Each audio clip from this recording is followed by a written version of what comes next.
All right, so we finally almost made it, right? And I appreciate you all sticking around for my presentation. So listening to the last few presentations, I have to tell you, first off, unlike Joey, I've never been confused for royalty.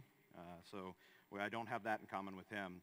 But like Dan, as a child, I was very inquisitive. My favorite question was why, just like Dan. And I like to push buttons, both figuratively and literally. But the other thing growing up, and as my introduction said, I've been involved in public safety since I was 13 years old. Been training in this world and have known for a long time that I wanted to dedicate my career and my life to advancing the betterment of our society and protecting the public. And so I've kind of found a nice role where I'm at.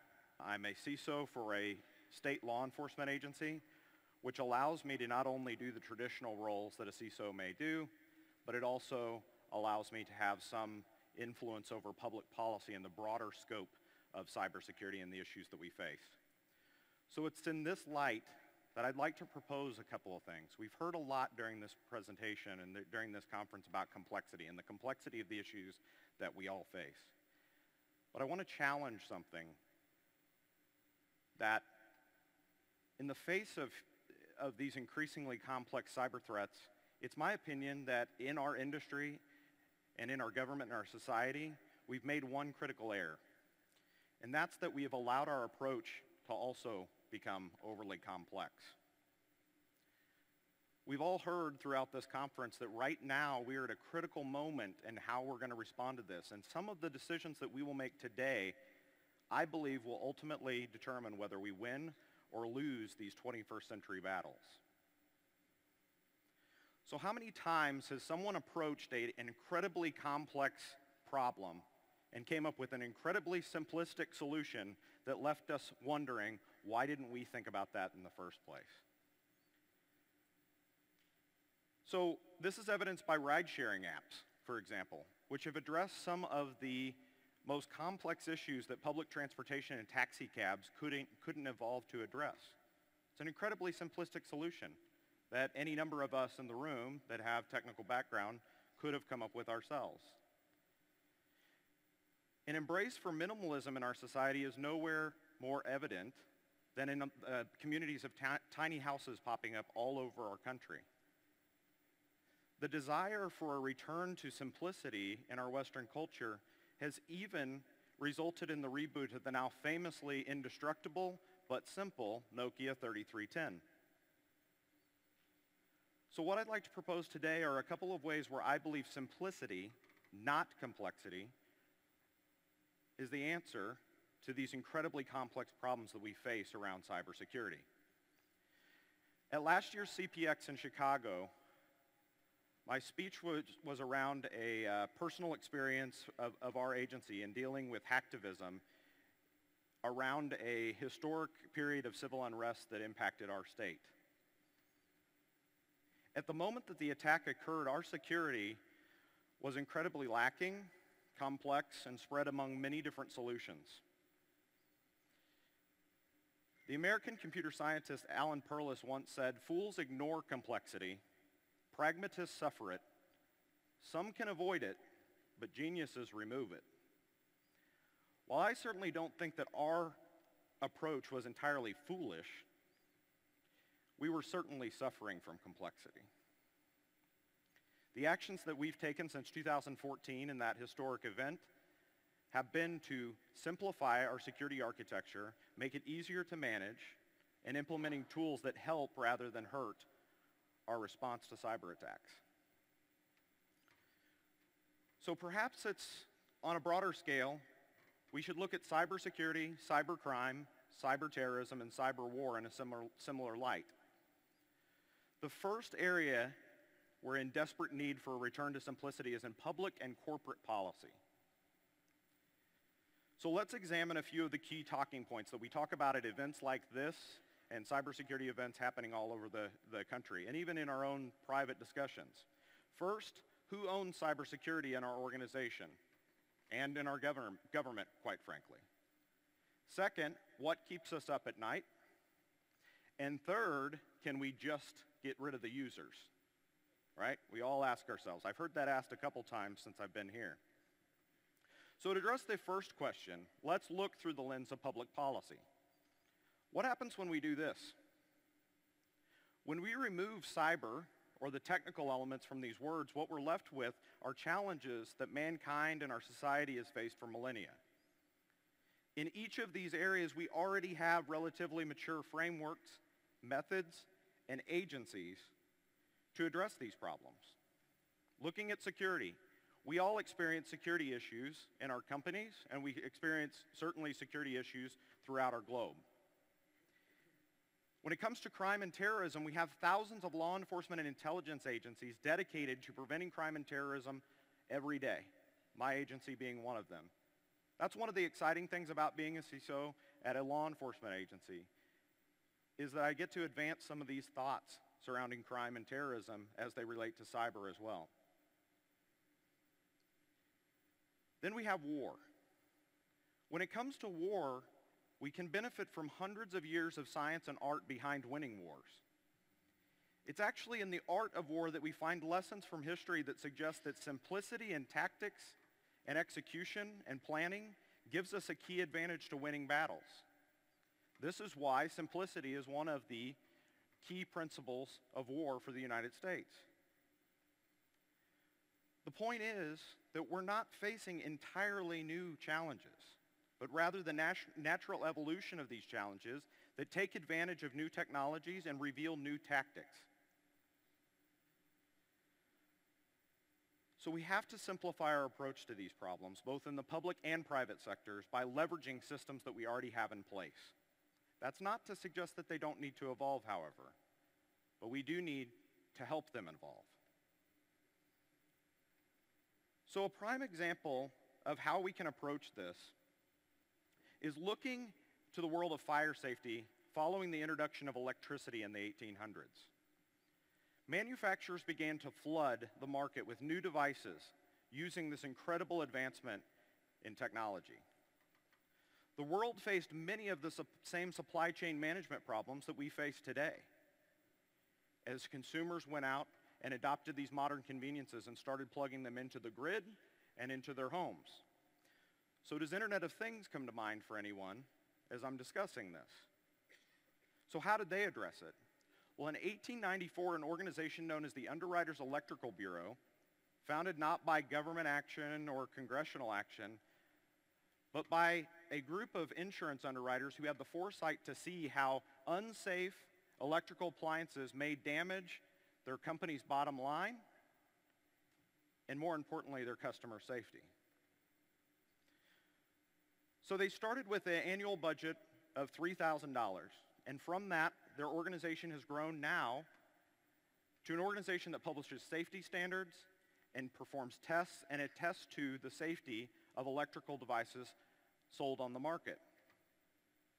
It's gotten to the point now that selling an electrical product on the global market without the now famed UL logo is nearly a death nail to any company in a liability suit.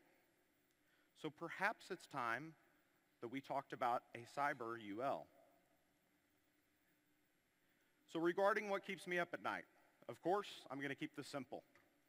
As a CISO, I'm kept up at night by not knowing what I don't know. We all know that the complexity of our networks, applications, and systems hide the critical flaws that may be just what the hacker needs to own our system. The third thing about the users, and I hate to say this as a cybersecurity professional because I've wondered if we could get rid of the users myself, but it's possibly the largest mistake that we can make in public and corporate governance. And that is seeing the users as a problem and not a critical part of the solution, which they are. We have to do a better job of educating our users, and our users are the general public as well. And to be more effective, it means making this problem simple to understand. We have to tear back the cool lingo, get rid of the technical details that are largely irrelevant to a user protecting themselves on a daily basis, and expose the true problem, that oftentimes the users are their own worst enemy. Countless people in the United States get their cars stolen every year, not as a failure of the police or the auto manufacturers, but because out of convenience, the users left their vehicle running in the driveway with the keys in the ignition and sometimes the door unlocked. Now, we never want to blame the victim, but the harsh reality is, in that situation, the automotive owner kind of contributed in some small way to their own auto theft. Now, how this relates to cyber is that the harsh reality we have to make the users understand is that if you're a Hollywood starlet, the chances of you getting your questionable set of photos in your iCloud account hacked, it's far more likely to be because you had a weak password than because of some highly sophisticated attack on Apple's back-end cloud infrastructure. We have to make sure the users understand this. Likewise, if you were to commit the physical equivalent of phishing, where you were to invite an intruder into your home just because they talked a good game or wore a convincing uniform, the response to that incident would likely be too late, and you will have definitely rendered all of your door locks and your alarm systems completely irrelevant, right? So what it's going to take to solve this problem goes beyond canned cybersecurity programs that check a compliance box. We must implement campaigns at the national, state, and organizational levels that embrace simplicity and are memorable. Although the risk of spontaneous combustion of your clothing right now is incredibly low, I would venture to guess that the majority of the audience would know exactly what to do in that situation. You would stop, drop, and roll, right? So why do you know that? If the risk is so low, why do you know that? Because there were educational campaigns that were launched that got down to early childhood education. They were spread out among the public, but more importantly, they were both memorable and simple. That's what we have to find. So the second area where I believe that simplicity may return some degree of sanity is to our IT infrastructure. As we've progressed through this relatively new phenomena of including computerized technology in nearly every aspect of what we do on a daily basis, our eyes have been understandably on innovation. Now, I'm not going to knock innovation. Innovation has allowed us to do some incredibly simple and complex things that have made our lives simpler. But where we've failed is we've routinely invested very little in going back and cleaning up remnants of old technologies left behind from a bygone age, and taking another high-level view of how we could revamp our architecture to make our environments more stable, more efficient, and more secure. Now, why has this occurred? The simple answer is that innovation is sexy, infrastructure is not. This is a large reason why we live in one of the most technologically advanced and wealthy countries in the world while our roads, bridges, and water systems crumble beneath our feet. Now, how does this relate to cyber? Well, recent attacks on the fundamental elements of our internet infrastructure have brought the early warning signs that if we do nothing, and if we don't change our processes, that we cannot make meaningful progress in this area. Attacks on DNS have brought down some of the largest and most complex systems our society have come to rely on, from media streaming to critical infrastructure. Now, without critical infrastructure, society will begin to crumble within a matter of days. We're getting to the point that I think if media streaming goes down, it'll be a matter of hours, depending on your age demographic.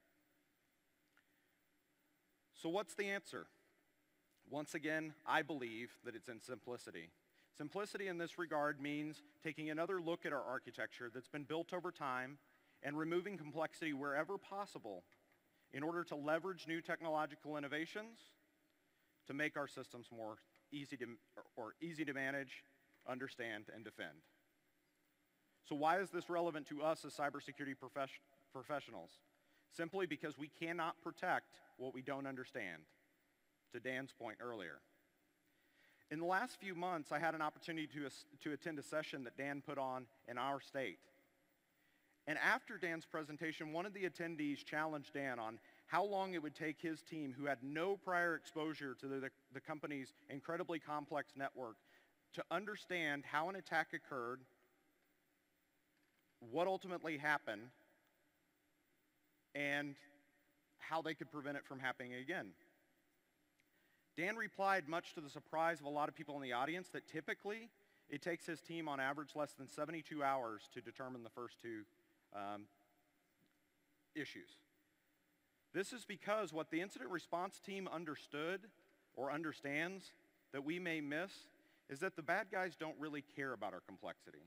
In fact, they may be using it against us to hide in plain sight while we get owned by different flavors of the same tactics and methods over and over again.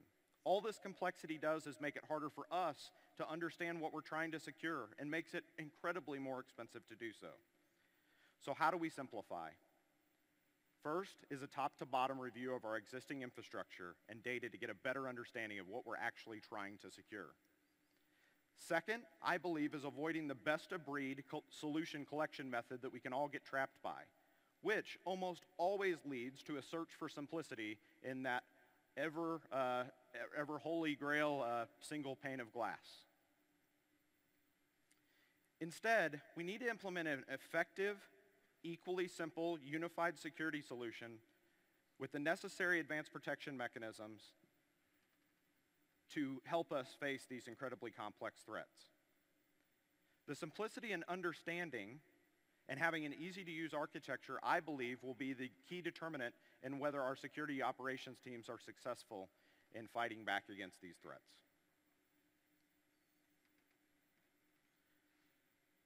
So to close out this discussion, just as the users can plague themselves with poor outcomes, I believe as cybersecurity professionals, we can do the same thing. We routinely attempt to underline the critical nature of the threats that we face, and rightfully so. But sometimes I believe we oversell what's needed to solve the problem, at least in the initial stages. None of this is to suggest that the problems that we face ahead of us will be easy to solve or that there's not incredibly complex details that we will have to work through. However, we must always resist the urge to fight complexity with more complexity. We must face these problems together through thoughtful discussions like these and a constant eye for simple solutions. While we can all readily admit that the attacks that we're facing today have grown in sophistication over time, we all have to work together, grow together, to reach the ultimate sophistication. Thank you.